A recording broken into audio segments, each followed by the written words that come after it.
শবে বরাতের আমল করণীয় এবং বর্জনীয় কি?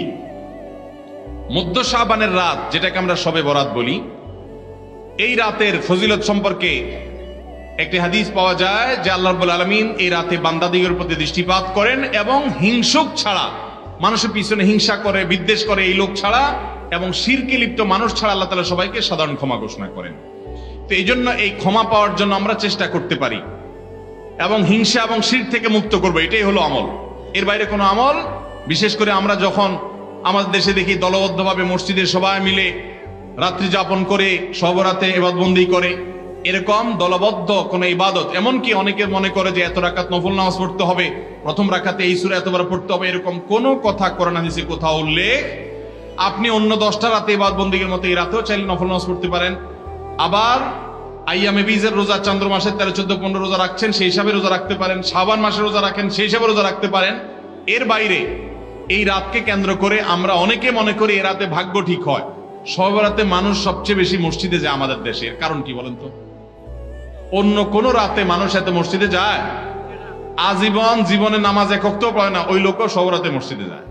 কারণটা কি? কারণ সে মনে করে যে এই রাতে আল্লাহ ভাগ্য নির্ধারণ করে, অতএব এই এক রাতে ইবাদত বন্দি করে আল্লাহর সাথে বাইল দিয়ে যদি সারা বছরের ভাগ্যটা ভালো করে ফেলা যায়, মন্দ কি?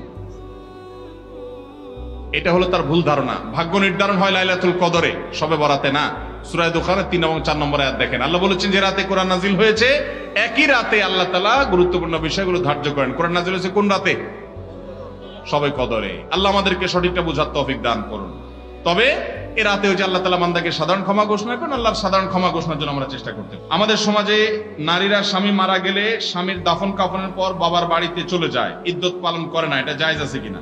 নিশ্চয়ই সব নারীরা করে না। যারা করেন, ইদ্যত পালন যদি না করেন তারা গুনাহগার হবেন। ইদ্যত কি? ইদ্যত হলো কোন নারীর যদি স্বামী মারা যায়, স্বামী মারা যাওয়ার পর তিনি 4 মাস 10 দিন শোক পালন করবেন। শোক পালনের অংশ হিসাবে তিনি স্বামীর বাড়িতে বা স্বামী মারা যাওয়ার সময় যে বাড়িতে ছিলেন সে বাড়িতে, অথবা তার যদি ওই বাড়িতে থাকার পরিবেশ না থাকে, নিরাপত্তা না থাকে, তাহলে যেখানে সেফ হবে, সেটা বাপের বাড়ি হোক, যে কোনো এক জায়গায় থাকবেন স্বামীর বাড়িতে যেখানে তার তিনি অবস্থান করেন। যদি সেখানে থাকা একান্ত না যায়, তাহলে যেখানে থাকা যায়, বাবার বাড়িতে হলে বাবার বাড়ি, সেখানে গিয়ে 4 মাস 10 দিন নিজেকে সেখানে আবদ্ধ রাখবেন। আবদ্ধ রাখার মানে এই না যে ঘর থেকে বেরোতে পারবে না।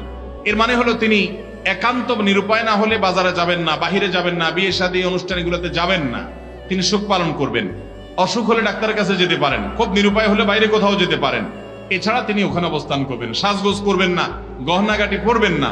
এটা হলো নারীর ইদ্যত স্বামী মারা যাওয়ার পরে 4 মাস 10 দিন পর্যন্ত। এটা করা জরুরি, ওয়াজিব। এবং তিনি কোনো বিয়ে শাদীতে কারোর সাথে আবদ্ধ হবেন না, এই সময়টা অপেক্ষা করবেন। এটা হলো শোক পালন, এটা ওয়াজিব। না করলে তিনি গুনাহগার হবেন।